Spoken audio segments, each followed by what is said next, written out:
Today's scripture is James chapter 3, verses 1 and 2, which discusses the need for wise teachers. James says in verse 1, "My brethren, be not many masters, knowing that we shall receive the greater condemnation." When you look at this in the Greek, he's really saying not many of us amongst the group of people I'm referring to here need to be teachers. And those who do become teachers, we need to understand that we are going to be held to a higher standard and be judged more strictly in the end for what we've taught people.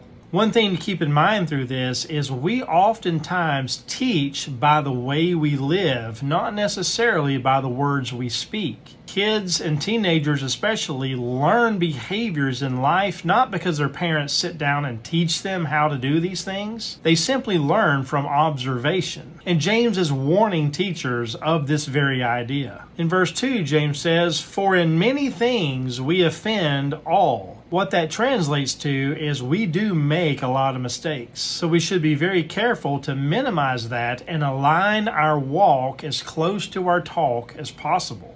And then he says a very profound statement. He says, "If any man offend not in word, the same is a perfect man, and able also to bridle the whole body." In the next several verses, he explains himself a little further. But for today, we simply need to reflect on the idea that if we're going to be a teacher, we need to make sure that we're living and teaching to the highest standards possible.